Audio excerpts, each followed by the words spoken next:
जय हिंद दोस्तों मैं आलोक, आप सबका हमारे यूट्यूब चैनल एआर कैंपस पे स्वागत है। दोस्तों आज का हमारा टॉपिक है प्रायद्वीपीय भारत की नदियां यानी पेनिनसुलर रिवर। ठीक है, इसके पहले हमने आपको हिमालय की नदियां पढ़ा चुका हूं, जिसमें मैंने कवर किया है सिंधु नदी, गंगा नदी और ब्रह्मपुत्रा नदी को बहुत ही अच्छे से एनिमेटेड तरीके से कवर किया हूँ। अगर आप लोग नहीं देखे होंगे तो डिस्क्रिप्शन लिस्ट में मैंने इसका लिंक दिया है, वहाँ से जाके आप लोग देख लीजिए। तो आज का हमारा टॉपिक जो है प्रायद्वीपीय नदियाँ के बारे में हम पढ़ेंगे। ठीक है, तो आइए हम स्टार्ट करते हैं। जैसे कि देखेंगे कि भारत की नदियों को हम दो भागों में बांटा गया है।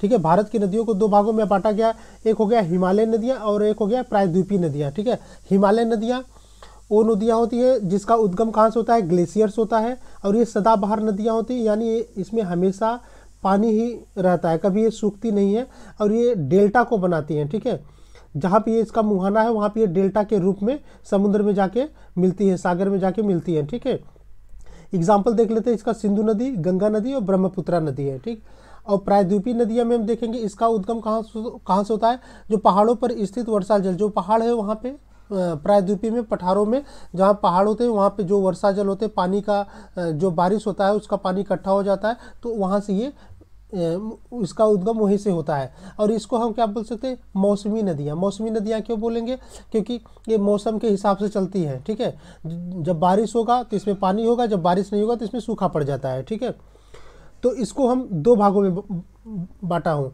क्योंकि इसको अरेबियन सागर में और बे ऑफ बंगाल में, बंगाल की खाड़ी में, जब आप अभी आगे हम बताएंगे मैप के द्वारा कि कौन कौन सी नदियाँ जो अरेबियन सागर में गिरती हैं, जाके मिलती हैं, और कौन सी बंगाल की खाड़ी में। ठीक, जैसे एग्जांपल देख लीजिए, लूनी नदी, साबरमती नदी, माही नदी, ताप्ती नदी, नर्मदा नदी, ये सब जो नदियां हैं आपका कहाँ पे जाके मिलती हैं, अरेबियन सागर में।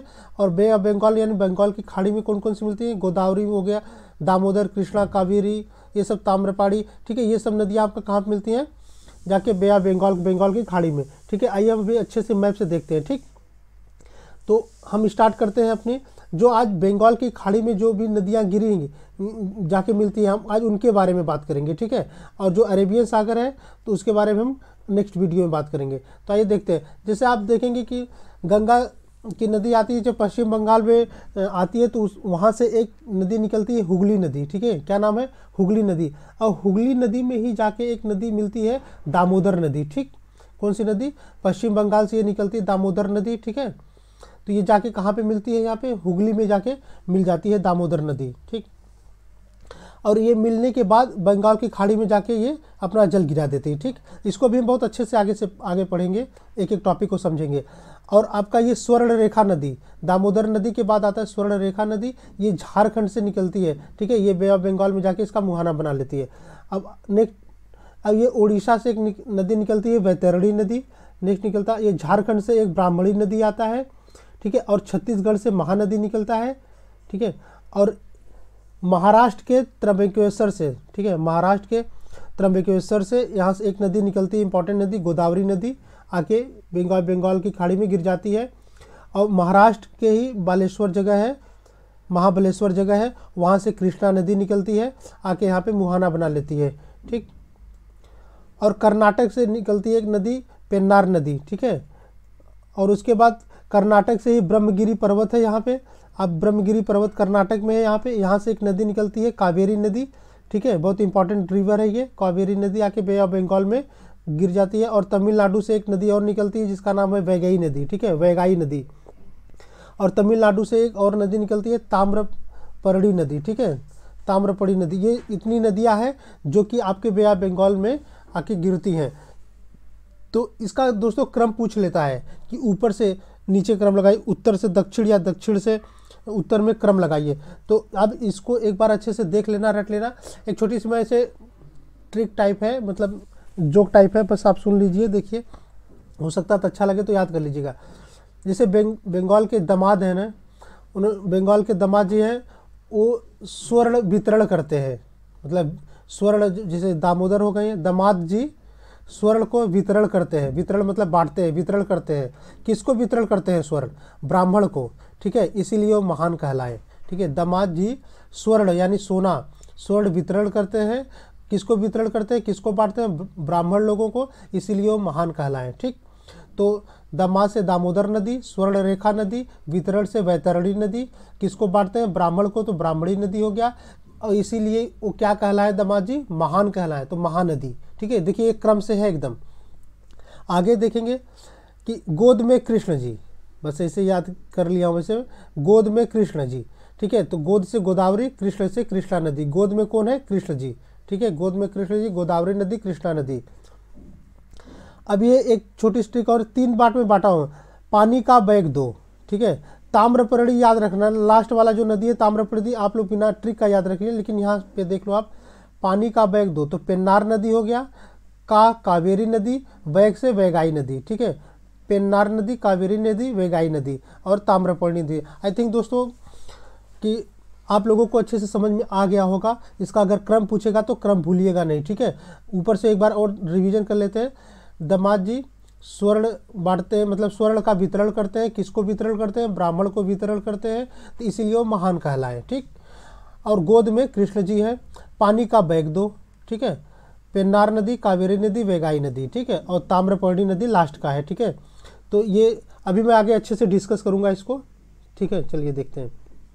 तो पहले हम जान लेते हैं हिमालय से निकलने वाली नदियां और प्रायद्वीपीय भारत की नदियों में क्या क्या अंतर है। यहाँ से क्वेश्चन अक्सर पूछ लेता है। अभी मैं बताऊंगा कहाँ कहाँ से कौन से क्वेश्चन पूछा जा चुका है। पहले हम हिमालय नदियों के बारे में देखते हैं। ये नदियाँ नई नदियाँ हैं। अब ये नई नदियाँ क्यों होती है?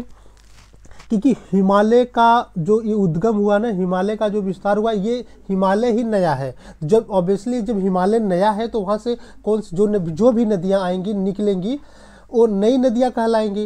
प्रायद्वीपीय के कंपेयर में हिमालय बहुत बाद में बना, और प्रायद्वीपीय बहुत पहले ही बन चुका था। जब आपका जब वर्ल्ड हिस्ट्री पढ़ेंगे तो उसमें बताता है कि जो अंगारा, ये जो वर्ल्ड, ये पूरा संसार है, ये वर्ल्ड है, जो अर्थ है पृथ्वी थी, ये गोला, एक गोला था। ठीक है, जब उसमें विस्फोट हुआ तो 2 भागों में बटा, अंगारा लैंड, गोंडवाना लैंड। ठीक है, अंगारा लैंड ऊपर का पोर्शन हो जाता है, गोंडवाना लैंड नीचे का, तो गोंडवाना लैंड वही प्रायद्वीपीय नदियाँ हो गई। ठीक है, तो हिमालय नदियाँ, जो हिमालय था वो बहुत बाद में इसका डेवलप हुआ। और आप देखेंगे हिमालय में बहुत ऊंची ऊंची चोटियाँ हैं। ठीक है, जैसे हिमालय में ही आपका पड़ता है, नेपाल में माउंट एवरेस्ट पड़ता है, तो वहाँ पे चोटियाँ बहुत ज़्यादा है। तो वहाँ से जो भी नदियाँ निकलती तो वो उनको क्या बोलते हैं? नई नदियाँ। ठीक है, नया नदियाँ बोलेंगे। और प्रायद्वीपीय नदियाँ कौन सी हो गई? प्राचीन नदियाँ। ठीक है, तो जब ये नई हिमालय की जो नदियां हैं, जो ये नई नदियां हैं, तो किस अवस्था में होंगी? ये युवा अवस्था में होंगी। किस अवस्था में होंगी? युवा अवस्था में। ठीक है, नया है तो युवा अवस्था होगा, और प्राचीन है तो प्रौढ़ अवस्था।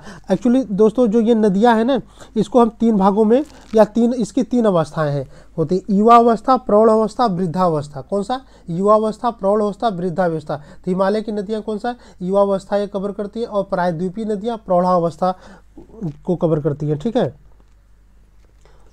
अब हिमालय नदियाँ इसका उत्तर भारत के मैदान में पहुंचकर विसर्पण करती हैं।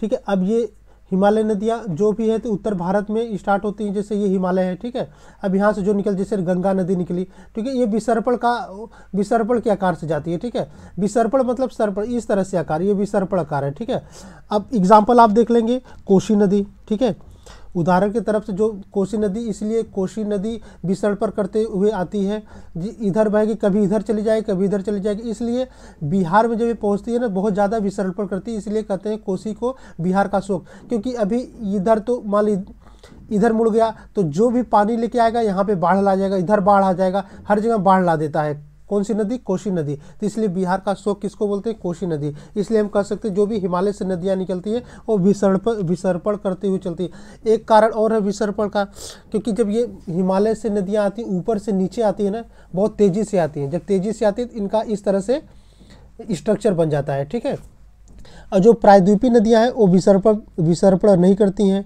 ठीक है, वो एक सीधी अवस्था में चलती हैं। ठीक है, कठोरी पठारी संरचना द्वारा नियंत्रित होने का कारण विसर्पण नहीं कर पाती हैं। ठीक है, क्योंकि ये बहुत पहले की बनी हुई हैं प्रायद्वीपीय नदियाँ, तो वहाँ पे जो उसका जो है कठोर हो चुका है, जो चट्टान है, पठार है, उसे बहुत कठोर हो चुका है। जब कठोर हो चुका है तो विसर्पण होने का कोई सवाल ही नहीं है। जब पानी आएगा तो कठोरों पे एक रास्ता बनाता हुआ चला जाएगा अपना। ठीक, तो आई थिंक आपको समझ में आ गया, हिमालय नदियाँ विसर्पण का निर्माण करती हैं, प्रायद्वीपीय नदियाँ विसर्पण का निर्माण नहीं करती। ये क्वेश्चन IAS के एग्जाम में पूछ चुका है। ठीक, आइए नेक्स्ट देखते हैं। हिमालय नदियाँ जो होती हैं वो अधिक लंबी हैं। क्यों? जैसे आप देखोगे कि ये मतलब हिमालय है, ठीक है। यहाँ पे आप देखोगे सिंधु नदी निकल के जाती है, किसको किसको कवर करती है? इंडिया को कवर करती है, पाकिस्तान को कवर करके जाके अरेबियन सागर मुहाना बनाती है। यहाँ से निकलती है ब्रह्मपुत्रा नदी जाती है। ब्रह्मपुत्रा नदी यहाँ अरुणाचल प्रदेश, असम होते होते पश्चिम बांग्लादेश होते हुए आपका जाके बे ऑफ बंगाल की खाड़ी में अपना मुहाना गिरा, मतलब मुहाना बनाती हैं। तो हिमालय नदियाँ आप कह सकते हैं कि बहुत लंबी है। तो जैसे गंगा है, गंगा भी बहुत लंबी है। भारत की सबसे बड़ी नदी कौन सी है पूछे तो गंगा है। कितना किलोमीटर पड़ता है? 2525 किलोमीटर पड़ता है गंगा नदी, ठीक है। और उसके बाद आप एग्जाम्पल देख सकते हैं इसका प्रायद्वीपीय नदियाँ। ये प्रायद्वीपीय नदियाँ बहुत छोटी होती हैं, ज़्यादा बड़ी नहीं होती हैं। गंगा के कंपैरिजन में जो आपका गोदावरी नदी है देखेंगे 1465 किलोमीटर है। गोदावरी नदी का लेंथ कितना है? 1465 किलोमीटर है। तो हिमालय नदियाँ प्रायद्वीपीय नदियाँ के कंपैरिजन में ज़्यादा लंबी होती हैं, ठीक। अब ये वर्षा वाहिनी होती हैं। और वर्षा वाहिनी क्यों होती हैं? ये हमेशा इसमें जल भरा रहता है। अब आप देखोगे छोटी सी चीज़ है, आप वायुमंडल में पता है अलग अलग प्रकार की लेयर पाई जाती है। सबसे जो निचला लेयर होता है वो क्षोभ मंडल हम लोग कहते हैं। क्षोभ मंडल के ऊपर जब यहाँ पृथ्वी पे लगभग अगर हम देखें तो इसका टेम्परेचर 30 डिग्री है। अब जितना ऊपर बढ़ते जाएंगे तो क्या हो जाएगा? माइनस में होता जाएगा। तो अगर यहाँ तक पहुँच गए, मान लीजिए 18 से 20 किलोमीटर तक के लगभग पहुँच गए ऊपर, तो यहाँ पे -10 डिग्री चला जाएगा, -8 डिग्री चला जाएगा। तो यहाँ पे क्या हो जाएगा? माइनस चला जाएगा। तो आप देखोगे जो हिमालय का रेंज है तो यहाँ पे पर्वत पाए जाते हैं, ठीक है। हिमालय पर्वत है यहाँ पे। अब जब हिमालय पर्वत है तो आप अगर इसके ऊपर 4000 मीटर के ऊपर जाएंगे तो इसको क्या बोलते हैं? हिमरेखा। 4000 मीटर के लगभग क्या बोलते हैं इसको? हम लोग हिमरेखा बोलते हैं, ठीक है। अब ये हिमरेखा तो सीधी सी बात है, यहाँ पे जब हिमरेखा है तो ये बर्फ़ पूरा जमे है, ठीक है। यहाँ पे पूरे बर्फ है। अब इसके ऊपर भी देख रहे हैं माउंट एवरेस्ट है, बहुत कंचनगंगा है, ऐसे से बड़े बड़े पर्वत हैं, ठीक है। अब बड़े बड़े पर्वत है, यहाँ पे बड़े बड़े पहाड़ हैं, पर्वत हैं। तो ये जो होते हैं ना, जब ये जितने ऊपर चले जाएंगे, आप मैंने क्या बोला कि माइनस डिग्री इसका टेम्परेचर माइनस डिग्री में होगा। जब माइनस डिग्री में होगा तो ये पूरा बर्फ़ जम जाएगा, ठीक है। पूरा ये बर्फ़ जम जाता है। अब जब आता है आपका मार्च और अप्रैल का महीना आ जाता है, तो जब आप मार्च और अप्रैल का महीना आता है तो ये जो बर्फ़ है ना, तो उस टाइम गर्मी पड़ती है, तो जो ये बर्फ़ होता है पिघलना स्टार्ट कर देते हैं। जब पिघलना स्टार्ट कर देते थे, जो भी यहाँ से नदियाँ निकलती रहती, जैसे सिंधु हो गया, सतलज हुआ, ब्रह्मपुत्र हुआ, गंगा नदी हुआ, ये सब जो यहाँ से निकलती है नदियाँ ना, तो ये जो ग्लेशियर पिघल रहा है ना, तो ये पिघल के पानी का रूप ग्रहण कर लेते हैं और ये नदियों में बहते रहते हैं, ठीक है। तो हम कह सकते हैं जो ये हिमालय की नदियाँ हैं कभी सूखी नहीं पड़ती। आप देखते होंगे कि गंगा की नदी बारिश होने से पहले ही इन नदियों में पानी आ जाता है। कारण क्या है? कारण यही है कि जो ग्लेशियर है ना, ये पिघलना स्टार्ट हो जाते हैं। अब ग्लेशियर तो पिघल रहे हैं, उसके बाद मार्च अप्रैल में नदियाँ लदालद एकदम भरी पड़ी हैं और बह रही हैं। उसके बाद जून जुलाई से बारिश होना स्टार्ट हो जाता है। तो उधर ग्लेशियर से भी पानी मिल रहा है और उधर वर्षा से भी पानी मिल रहा है। इसलिए ये नदियाँ जो होती हैं, ये नदियाँ हमेशा वर्षवाहिनी नदियाँ होती हैं, यानी वर्ष भर इसमें पानी भरा रहता है और ये हमेशा ये फ्लो करती हैं, ठीक है। और उसी तरह देख लेंगे हम प्रायद्वीपीय नदियाँ। ये जो प्रायद्वीपीय नदियाँ होती हैं ये मौसमी नदियाँ बोलते हैं। अब मौसमी नदियाँ क्यों बोलते हैं? क्योंकि यहाँ पे तो कोई ग्लेशियर और कोई पहाड़ वहाड़ तो है नहीं कि यहाँ पे भी पिघलेगा। तो ये केवल वर्षा के जल पे डिपेंड होती हैं। कौन सी प्रायद्वीपीय नदियाँ जो होती हैं केवल वर्षा पे डिपेंड होती हैं। अगर वर्षा का बारिश हो रहा है, जैसे आप देखोगे कि लगभग केरल में जून के स्टार्टिंग में बारिश स्टार्ट हो जाता है, ठीक है। जून की स्टार्टिंग में बारिश स्टार्ट हो जाता है और धीरे धीरे जुलाई अगस्त होते तो ये इधर भारत की पूरा पानी बारिश हो जाता है, पूरे भारत में बारिश हो जाता है। जो इधर से हमारा मौसम ये इधर से उठता है, ठीक है। तो कह सकते हैं हम कि ये बस जो इधर की, ये आपको पता है कि इधर वाला पूरा पठार है ये, ठीक है, ये प्रायद्वीपीय पठार है। तो यहाँ की जो भी नदियाँ हैं ना, जो इधर नदियाँ फ्लो करती हैं या इधर फ्लो करती हैं, केवल ये बारिश के पानी पे ही डिपेंड करती हैं, वर्षा के जल पे डिपेंड करती हैं, ठीक। चलिए आगे देखते हैं। अब प्रायद्वीपीय भारत या दक्षिण भारत की नदियों को भी दो भागों में बांटा गया है। एक गिरता है अरब सागर में जल गिराता है और एक बंगाल की खाड़ी में जल गिराता है, ठीक है। तो बंगाल की खाड़ी में जो गिराने वाली नदियाँ, आज हम उनके बारे में देखेंगे, ठीक। तो बंगाल की खाड़ी में जल गिराने वाली या पूर्वी तट पर प्रभावित होने वाली दक्षिण भारत की नदियां का उत्तर से दक्षिण की ओर क्रम। देख रहे हैं एग्जाम में क्वेश्चन पूछता है उत्तर से दक्षिण की क्रम लगाइए, ठीक है, या दक्षिण से उत्तर का क्रम लगाइए। तो आप देखते होंगे कि ये आपका मालूम, ठीक है, ये आपका है, तो ये प्रायद्वीपीय पठार है आपका, ठीक है, ये प्रायद्वीपीय पठार है। तो इधर से जो नदियाँ निकलेंगी प्रायद्वीपीय पठार से, ये आपका यहाँ पे बे ऑफ बंगाल यानी बंगाल की खाड़ी है, ठीक है, बे बंगाल की खाड़ी में ये पूर्वी तट, इसको क्या बोलते हैं, पूर्वी तट, इसको पश्चिमी तट बोलते हैं, ठीक। तो पूर्वी तट में जाके बे ऑफ बंगाल की खाड़ी मिल रही। कौन कौन सी नदी मैंने बताया था कि दबाद ने स्वर्ण का वितरण किया, किसको वितरण किया, ब्राह्मण को, इसलिए वो क्या कहलाए, महान कहलाए। तो दामोदर नदी, स्वर्ण रेखा नदी, वैतरणी नदी, ब्राह्मणी नदी, महानदी, ठीक है। और गोद में कृष्ण जी, गोदावरी, कृष्णा नदी। पानी का बैग दो, पेन्नार नदी, कावेरी नदी, वैगाई नदी, और लास्ट में था ताम्रपर्णी नदी, ठीक। आइए स्टार्ट करते। अब हम देखते हैं अलग अलग नदियों के बारे में। दामोदर नदी के बारे में देख लेते हैं।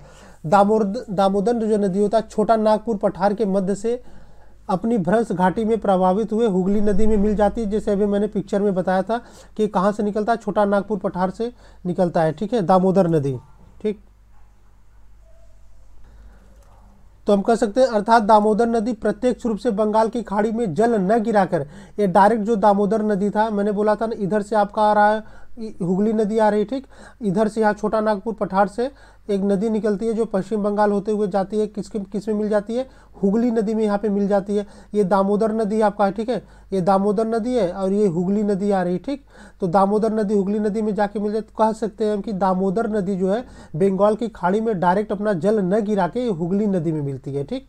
फिर उसके बाद ये जाके कहाँ पे, बंगाल की खाड़ी में अपना जल गिराती है, ठीक। इसको हम बोलते हैं प्रदूषण के कारण इसे जीवाश्म नदी कहा जाता है, ठीक है।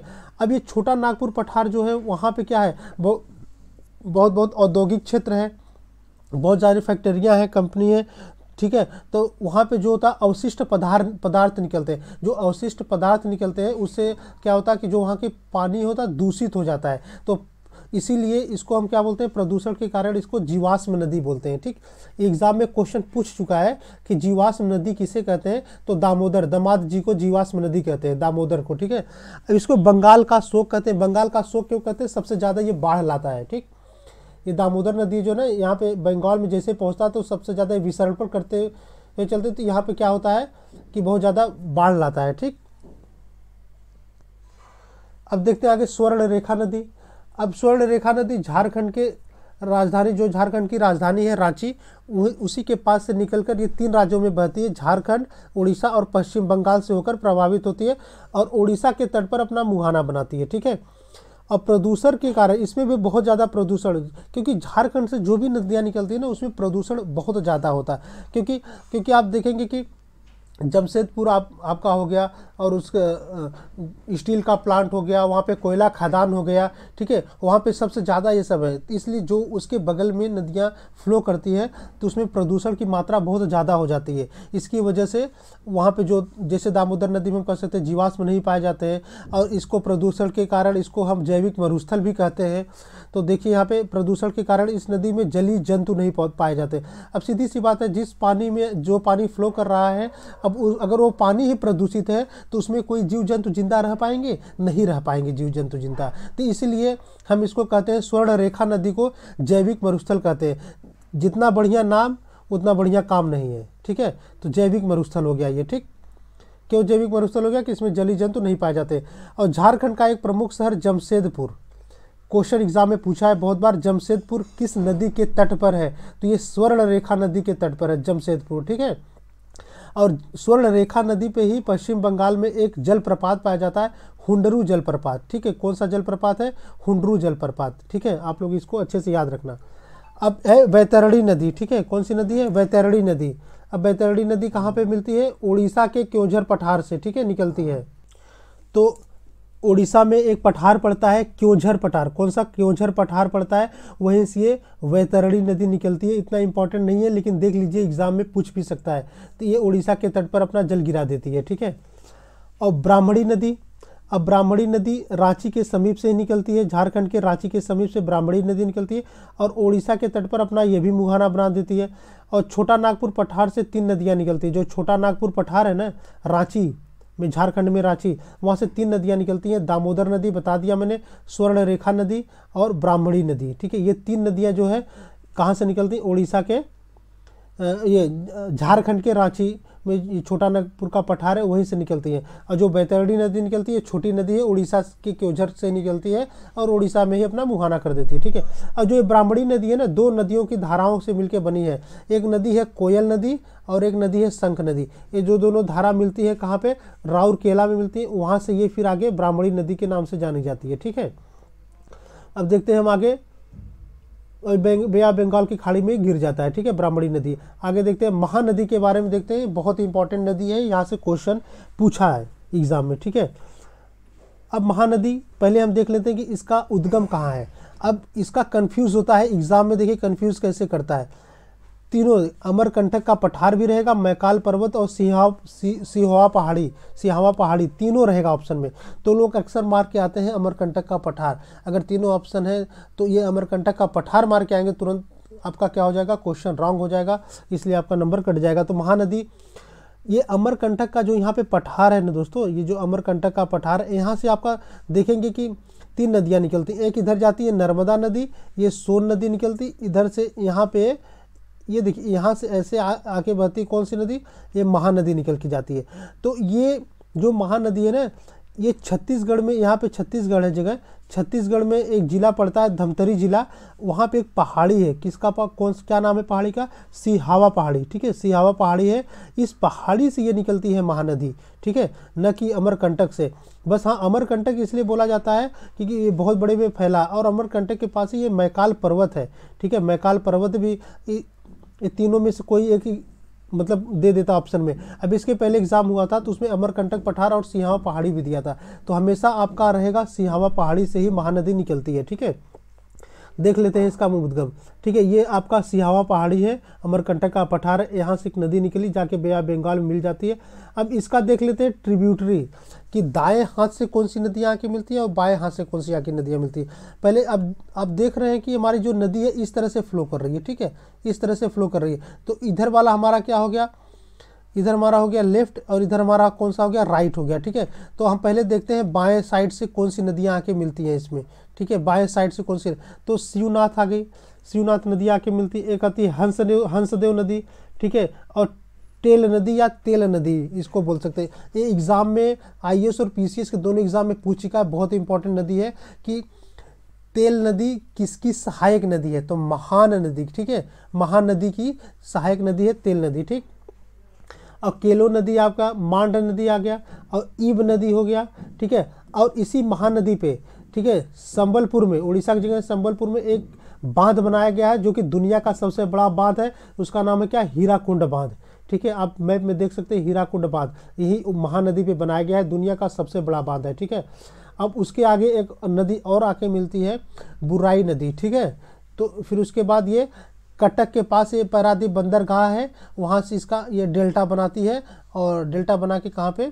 इसमें जाके बे ऑफ बंगाल में गिर जाती है। ठीक है, अब इसका देख लेते हैं। राइट से जोंक नदी आती है, सोंदूर नदी आती है। ठीक है, पेरी नदी हो गया, दूध नदी आ गई, आपका सिलियारी नदी हो गया, और सूखा नदी। ठीक है, तो इतनी जो नदियाँ हैं आप लोग बस एक बार देख लेना, एक बार माइंड में। शिवनाथ, हंसदेव, तेल नदी, केलो नदी, मांड नदी, ईब नदी और बुराई नदी, और ये राइट साइड का। इसका मैंने एक छोटा सा ट्रिक भी बनाया है, अभी हम आपको बताते हैं। ठीक है, अब अपवाह द्रोणी से देखेंगे तो 53% भाग कहाँ? मध्य प्रदेश में बहता है, और छत्तीसगढ़ से 53% भाग मध्य प्रदेश और छत्तीसगढ़ में बहता है, और 47% भाग कहाँ? उड़ीसा में। ठीक है, और विश्व की सबसे बड़ी बांध हीराकुंड बांध मैंने बता दिया, इसी बना गया। यह नदी वृक्षाकार अपवाह प्रतिरूप करता है। अब वृक्षाकार अपवाह कौन सा होता है? जैसे ये नदी आपका फ्लो कर रहा है ना इस तरह, तो यहाँ पे आके ये ट्रिब्यूटरी जो इस तरह से मिलती है। ठीक है, तो ये सब वृक्षाकार हो गए। ठीक, ये सब इसलिए इसे वृक्षाकार नदी बोलते हैं। तो वृक्षाकार और एग्जाम्पल है वृक्षाकार नदी का, तो उसको हम आगे आपको बताए वृक्षाकार नदी के बारे में। ठीक है, तो जैसे आप देख सकते हैं गोदावरी नदी हो गया, कृष्णा नदी हो गया। ठीक है, ये सब डेंड्रेटिक बोलते हैं इसको, इंग्लिश में डेंड्रेटिक या वृक्षाकार नदी बोलते हैं, ठीक है। छत्तीसगढ़ में महानदी की घाटी को छत्तीसगढ़ बेसिन कहते हैं, ठीक है। और ये धान के लिए बहुत ज़्यादा प्रसिद्ध होता है कि धान की खेती के लिए, इसलिए छत्तीसगढ़ बेसिन को हम क्या बोलते हैं, धान का कटोरा। क्वेश्चन पूछा है धान का कटोरा किसको कहते हैं, छत्तीसगढ़ के बेसिन को कहते हैं, ठीक है। अब महानदी की सहायक नदी देख लेते हैं। उत्तर की ओर से एक छोटी सी ट्रिक है। ट्रिक क्या है, शिव ने हंस के माई से बुराई की, ठीक है। तो देख लेंगे, शिव से शिवनाथ, हंस से हंसदेव, के से केलो, माँ से मांड, ई से ईब, बुराई से बुराई नदी, ठीक।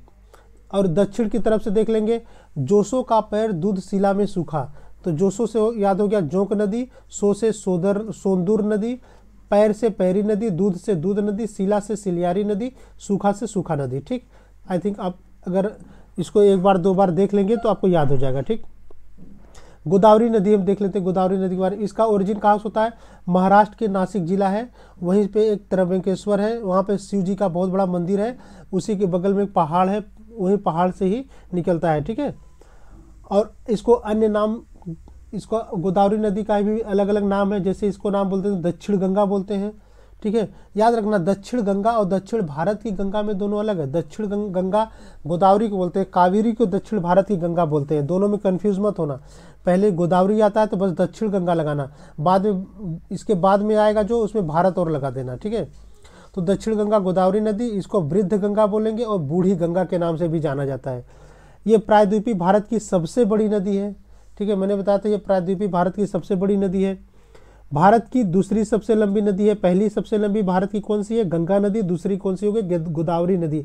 और प्रायद्वीपीय की सबसे बड़ी नदी पूछे तो गोदावरी नदी होगी, ठीक। और किस किस राज्यों से होकर बहती है, देखिए महाराष्ट्र से स्टार्ट होता है, मध्य प्रदेश, छत्तीसगढ़, तेलंगाना, आंध्र प्रदेश, उड़ीसा, और यनम पंदुचेरी के पास जाके अपना मुहाना बना लेता है, ठीक है। वहाँ पे जाके आपका मुहाना बनाता है, कौन सी, गोदावरी नदी, ठीक। अब गोदावरी नदी घाटी में कोयला मिलता है, पेट्रोलियम और प्राकृतिक गैस के भंडार बहुत ज़्यादा हैं वहाँ, इसलिए गोदावरी नदी इसके लिए प्रसिद्ध है, ठीक है। और इसमें दो जल विद्युत परियोजनाएं भी हैं, कौन कौन सी हैं, पोचमपाद और जायकवादी, ठीक है। पोचमपाद और जायकवादी इसी नदी पर निर्मित प्रमुख जल विद्युत परियोजना है, ठीक है। अब गोदावरी नदी के हम ट्रिब्यूटरी देख लेते हैं, ठीक है, उसकी सहायक नदियाँ देख लेते हैं। ये तो त्र्यंबकेश्वर पठार से निकलती है, महाराष्ट्र के नासिक जिले से, ठीक है। ये जाके दो लास्ट में जाके बे ऑफ बंगाल में दो नदियों की धारा में बढ़ जाती है और उसके बाद ये मुहाना बना लेती है, जैसे गोमती धारा और वशिष्ठ धारा, ठीक है। ये दो धाराओं के साथ ही बे ऑफ बंगाल में जाके मिल जाती है, कौन सी, गोमती धारा और वशिष्ठ धारा। देख लेते हैं इसके दाएं साइड पे कौन सी नदी आके मिलती हैं। आपका इधर हो गया पूर्णा नदी, ठीक। कौन सा नदी हो गया, पूर्णा नदी, ये हो गया आपका वर्धा नदी हो गया। अब पेनगंगा, वेनगंगा, प्राणहिता, ठीक है। ये प्राणहिता वर्धा नदी आती, यहाँ से वर्धा नदी आती है, ये पेनगंगा आती है, इधर से वेनगंगा, और ये प्राणहिता के नाम से जाके कहाँ पे मिलती है, इसमें गोदावरी नदी भी मिल जाती है। इधर से आती है इंद्रावती नदी आ जाती है, ये याद रखना, ये लेफ्ट साइड है, ये लेफ्ट साइड है, और इधर से जो नदी आएंगी इधर से कौन सी होंगी, राइट साइड, ठीक। इंद्रावती हो गया, इंद्रावती नदी उड़ीसा, और सेलूरी नदी, ठीक है। अब राइट साइड से देख लेते हैं, दाएं साइड से एक प्रवरा नदी जाता है, भूला नदी, और एक एग्जाम पे पूछ चुका है मंजारा और मंजीरा नदी किसकी सहायक नदी है, और पेनगंगा, वेनगंगा, वर्धा, ये तीनों एग्जाम में पूछ चुका है, ठीक है। और मंजीरा या मंजारा नदी आपका ये दाएं साइड से गोदावरी में मिलती है। और इसी के बीच में, ठीक है, गोदावरी नदी, यहाँ ये गोदावरी नदी फ्लो कर रही, इसी के बीच में एक परियोजना है, उसका नाम है कालेश्वर परियोजना, ठीक है। इसी नदी पे कालेश्वर परियोजना पाया जाता है, ठीक। वेनगंगा, जो ये वेनगंगा नदी है ना, ये गोदावरी नदी की सबसे बड़ी सहायक नदी है, ठीक है। कौन सी, वेनगंगा नदी, ठीक है। इंद्रावती नदी जो है उड़ीसा के बस्तर के पठार से निकलकर छत्तीसगढ़ राज्य में प्रभावित होती है, इंद्रावती नदी। इस पे अनेक तीर्थ स्थल है, जैसे नासिक, ठीक है। अब इसी पे नासिक में ही आपका कुंभ मेला भी लगता है, ठीक है। और त्र्यंबकेश्वर, भद्राचल, नांदेड़, ये सब, जो औरंगाबाद, निज़ामाबाद, ये सब बहुत ही इंपॉर्टेंट तीर्थ स्थल है, ठीक, देख लेना आप इसे। कृष्णा नदी देख लेते हैं, इसका ओरिजिन देखते हैं। महाराष्ट्र के पश्चिम घाट पर्वत से महाबलेश्वर चोटी से निकलता है। इसका उद्गम बहुत बार एग्जाम में पूछा दोस्तों कि कृष्णा नदी का उद्गम कहाँ है, तो ये महाराष्ट्र के पश्चिम घाट पर्वत से महाबलेश्वर की चोटी से निकलता है, ठीक है। अब आप देखेंगे जो इधर से गोदावरी नदी आ रही थी महाराष्ट्र से, वो भी निकल रही थी, और ये भी नदी निकल रही, ठीक है। अब कृष्णा नदी, ये दोनों नदियों के बीच में, ठीक है, एक झील पाया जाता है। उस झील का नाम है कोलेरू झील, ठीक है। इस कोलेरू झील, क्या नाम है इसका? कोलेरू झील नाम है, ठीक है, याद रखना आप। ये गोदावरी नदी और डेल्टा नदी के बीच में, ठीक। और किस किस राज्य से होकर बहती है? आप देखेंगे ये महाराष्ट्र से जाती है, महाराष्ट्र से निकलती ही है, कर्नाटक में जाएगी, तेलंगाना में जाएगी, आंध्र प्रदेश में जाके अपना मुहाना बना लेती है, ठीक। अब कृष्णा नदी विजयवाड़ा के निकट डेल्टा बनाती है, वही आंध्र प्रदेश का जगह है विजयवाड़ा, उसी की जगह डेल्टा बनाती है। और डेल्टा अगर आप नहीं देखेंगे, इसके पहले वीडियो में जाके देख लीजिएगा, अपने डेल्टा और एस्चुरी दोनों बहुत अच्छे से समझाया है, ठीक है। अगर नहीं जानते होंगे तो डेल्टा के बारे में बता दूं, जो भी नदियां आपका हिमालय से निकलती हैं ना, वो हिमालय से जब निकल के आती हैं तो बहुत तेज़ी से आती हैं, लेकिन जब मैदानी भाग में पहुंचती है ना तो इनका जो बहाव होता है, जो फ्लो होता है, बहुत धीमा हो जाता है। इनकी स्पीड धीमा हो जाती है। धीमा होने के बाद जो इनके साथ पहाड़ों से लाए गए अवसाद है यानी मलबा है, तो ये सब जब जहाँ पे मुहाना समुद्र के पास, सागर के पास मिलते हैं, तो ये लोग अलग अलग ऐसी इस तरह से बढ़ जाते हैं, ठीक है, इस तरह से फ्लो होने लगते हैं, मजे शाखाओं में बढ़ जाएंगे। तो जो ये कंकड़ पत्थर मालवाल आते हैं, यहाँ सब ये लोग गिरा देते हैं, यहीं पे छोड़ देते हैं, ठीक है, क्योंकि स्पीड इनका कम है, इनके साथ ले जा नहीं पा रहे हैं। तो ये पूरा दलदली एरिया हो गया। फिर ये जाके समुद्र में मिल जाते हैं तो यहाँ पे बहुत ऊंचा बन जाता है, ठीक है, भरते भरते बहुत ऊंचा हो जाता है। तो इसी को हम बोलते हैं डेल्टा नदी, ठीक है, इसी को हम डेल्टा नदी बोलते हैं। और एस्चुरी नदी जो होती है उसका अलग ही है, क्योंकि वो नदियाँ पठारों से निकलती हैं, ज़्यादा ऊपर से नहीं निकलती, तो उनका स्पीड जो है हमेशा एक ही बना रहता है, तेज़ी बना रहता है। तो जो अपने साथ मलबा लाती हैं वो किनारे न गिरा के बीच समुद्र या बीच सागर में भेज देती हैं, तो वहाँ पे बहुत ज़्यादा गहराई हो जाती है। यहाँ पे बहुत ज़्यादा गहराई हो रही है, लेकिन डेल्टा में देख रहे हो गहराई नहीं, यहाँ मलबा गज जाता है। तो डेल्टा और एस्चुरी ये होता है। तो जो कृष्णा नदी है, गोदावरी नदी ने, ये आपस में डेल्टा बनाती हैं। उधर से आ रही है गोदावरी नदी आ रही है, इधर से डेल्टा नदी आ रही है, ठीक है, मतलब डेल्टा नदी कह रहे हैं, इधर से कृष्णा नदी आ रही है। तो यहाँ पे ये दोनों मिल के डेल्टा बनाती है और इसी के बीच में आपका कोलेरू झील पाया जाता है, ठीक है, इसी वजह से, ठीक। तो दक्षिण भारत की दूसरी सबसे लंबी नदी कौन सी होगी? कृष्णा नदी। दक्षिण भारत की सबसे लंबी नदी कौन थी दोस्तों? गोदावरी नदी, ठीक है। आंध्र प्रदेश के तट पर देखिए कृष्णा नदी और गोदावरी नदी का डेल्टा के मध्य कोलेरू झील है, ठीक। इस नदी पर श्रीशैलम हो गया, नागार्जुन और अलमाटी बांध पाए जाते हैं। किस नदी पे? कृष्णा नदी पे। अगर पूछे नागार्जुन बांध किस पे पाए जाते हैं? कृष्णा नदी पे। अर्जुन है तो कृष्ण है, ठीक है, नागार्जुन बांध कृष्णा नदी पे, अलमाटी बांध कृष्णा नदी पे, श्रीशैलम बांध कृष्णा नदी पे, ठीक। अब देखते हैं कृष्णा नदी की सहायक नदियां देख लेते हैं। ये महाबलेश्वर की चोटी से निकलती है और बंगाल की खाड़ी में जाके अपना मुहाना बनाती है। इसकी बाएं साइड की देख लेते हैं, इंपॉर्टेंट जो ट्रिब्यूटरी है भीमा नदी, एक भीमा रिवर है, ये इसकी देख रहे हैं बहुत लंबी ट्रिब्यूटरी है किसकी? कृष्णा नदी की। इसी में 2-3 नदियाँ जाके मिलती है, एक नीरा नदी, एक सीना नदी आके भीमा नदी में ही मिलती है। और भीमा नदी किसकी सहायक नदी है? कृष्णा नदी की है। नागार्जुन बांध कृष्णा नदी पे है, ठीक है। इसमें 3 नदियां और आगे से मिलती हैं, डिंडी, मूसी, मुन्नेरू, ठीक है। और ये डिंडी नदी आके मिलती है कृष्णा नदी में, और मूसी नदी, और ये मूसी नदी जो आती है ना, ये मूसी नदी के तट पे ही हैदराबाद शहर बसा हुआ है। क्वेश्चन एग्जाम में पूछता है दोस्तों आप लोग से कि हैदराबाद शहर किस नदी पे बसा है, ठीक है, तो ये मूसी नदी पे बहा है। मूसी नदी किसकी सहायक नदी है? कृष्णा नदी की सहायक नदी है, ठीक। तो अब जो ये डिंडी, मूसी, मुन्नेरू नदी है, तीनों नदी कहाँ पे बहती है? तेलंगाना में, ठीक है, तेलंगाना से निकलती है, ठीक। आज देख लेते हैं इसका दाएं साइड से। तो दाएं साइड महाराष्ट्र में एक नदी निकलती है, कोयना नदी, ठीक है, कोयना नदी निकलती है। अब इसी नदी पे एक रिजर्व बनाया गया है, किसका नाम है? शिव सागर रिजर्व है, ठीक है, शिव सागर रिजर्व ने। और 3 नदियाँ और आती हैं, वरुणा, पंचगंगा, दूधगंगा, ये सब महाराष्ट्र की नदियां हैं, ठीक है। कोयना, वरुणा, पंचगंगा, दूधगंगा किसकी सहायक नदी है? कृष्णा नदी की सहायक नदी है। अब उसके बाद आते हैं घाट प्रभा, मालप्रभा और तुंगभद्रा, ठीक है, ये तीनों नदियां हैं। घाट प्रभा कृष्णा नदी की सहायक नदी है, मालप्रभा और तुंगभद्रा, ये तुंगभद्रा 2 नदियों की शाखाओं का, तुंग और भद्रा 2 नदियों की शाखाओं को आगे मिलके तुंगभद्रा के नाम से फ्लो करके कृष्णा नदी में बहती है। ये सब कहाँ पाए जाते हैं? घाट प्रभा, मालप्रभा, तुंगभद्रा कर्नाटक में पाए जाते हैं, ठीक। तो कृष्णा नदी की सहायक नदियाँ का ट्रिक देख लेते हैं, ठीक है। लेफ्ट साइड से जो नदी आ रही है, ठीक है, उसको हम छोटा सा ट्रिक बनाओ, डॉन भी डंडा मुसीबत पर मारे, ठीक। तो इसका देखिए, डॉन भीमा नदी, डंडा से डिंडी नदी, मुसीबत से मूसी नदी, पर पालेरू नदी, मारे मुन्नेरू नदी, ठीक। और राइट साइड से जो आती है उसका मैंने ट्रिक बनाया, वार पे दूध घी मल तू, जो वार है, वार पे दूध घी, वार पे दूध घी मल तू, वार पे दूध घी मल तू। तो वरुणा नदी, पे से पंचगंगा नदी, दूध से दूध गंगा नदी, घी से घाट प्रभा नदी, मल से माल प्रभा नदी, तू से तुंगभद्रा नदी। ठीक है, वार पे दूध घी मल, मल मतलब मालिश करना, ठीक है, मल तू। ठीक, और बहुत इंपॉर्टेंट ये लाइन है, एग्जाम में पूछता है, कृष्णा नदी जल विवाद किसके किसके बीच में, बहुत बार क्वेश्चन पूछा है। तो ये आंध्र प्रदेश, कर्नाटक और महाराष्ट्र में कृष्णा नदी जल विवाद चलता है। कौन सा नदी किसका जल कितना ग्रहण करेगा, कितना यूज करेगा, तो ये 1957 में, ये 1957 से चला आ रहा है। ठीक है, कृष्णा नदी जल विवाद। पेन्नार नदी देख लेते हैं हम, पेन्नार नदी के बारे में। ठीक है, अब जो पेन्नार नदी है, पेन्नार नदी कृष्णा नदी और कावेरी के मध्य में प्रभावित होती है।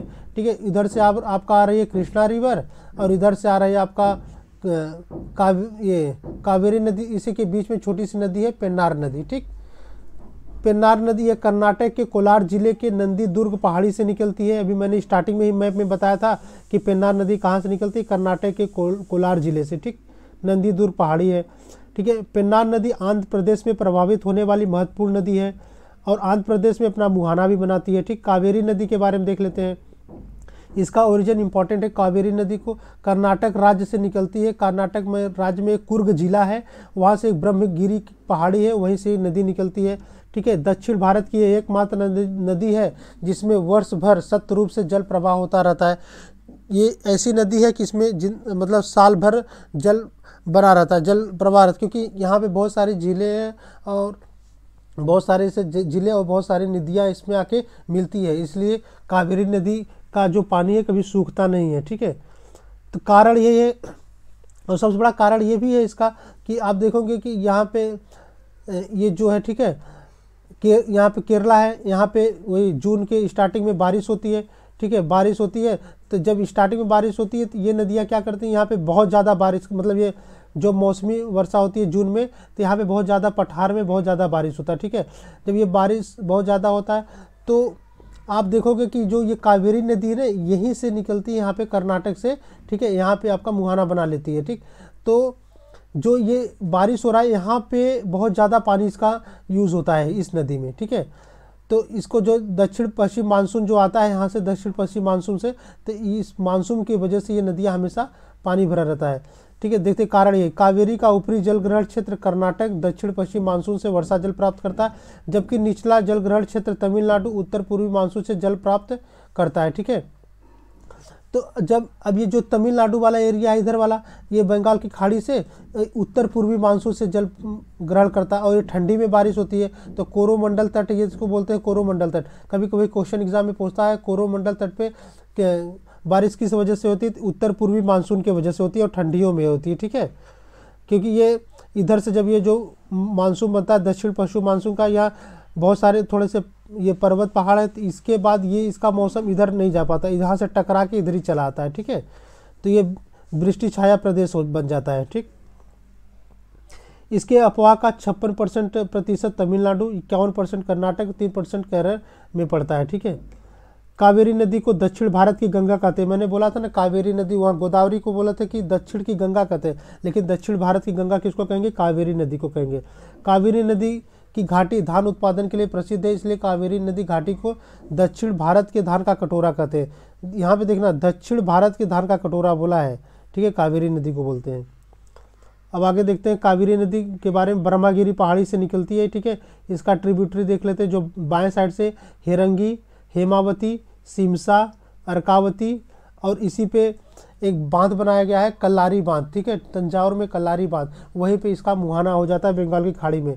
दाएं साइड से देख लेते हैं लक्ष्मण तीर्थ, कबानी, सुवर्णवती और भवानी, मोयारा, नोमाली, अमरावती, ये सब इसके ट्रिब्यूटरी हैं। ठीक, शिव समुद्रम ब्रह्म, इसी पे ही कावेरी नदी पे एक शिव समुद्रम जलप्रपात पाया जाता है। शिव समुद्रम देखिए 3 चीज़ पाया जाता है यहाँ पे, शिव समुद्रम द्वीप भी पाया जाता है, शिव समुद्रम जलप्रपात पाया जाता है और शिव समुद्रम परियोजना भी है। किस नदी पे है, कावेरी नदी पे, ये आप देखना। ठीक है, यहाँ पे वैगाई नदी, ताम्रपर्णी नदी, 2 नदी और बची है।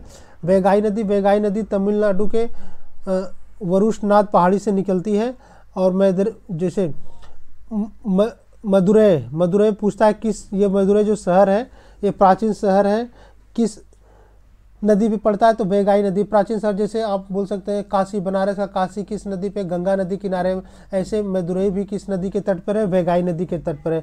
वेगाई नदी रामेश्वर के पास पाक जल डमरू मध्य में अपना मुहाना बनाती है। और लास्ट में है ताम्रपर्णी नदी, और कार्डमम पहाड़ी में स्थित अगस्तमलाई चोटी से निकलती है और मन्नार की खाड़ी में जल गिराती है। तो दोस्तों हमारा अगर ये टॉपिक आपको अच्छा लगा हो तो प्लीज़ लाइक और सब्सक्राइब जरूर करिएगा, ठीक है। बहुत मेहनत से बहुत अच्छे से बनाए हैं दोस्तों, प्लीज़ सब्सक्राइब और लाइक और शेयर जरूर करिएगा। Thank you so much.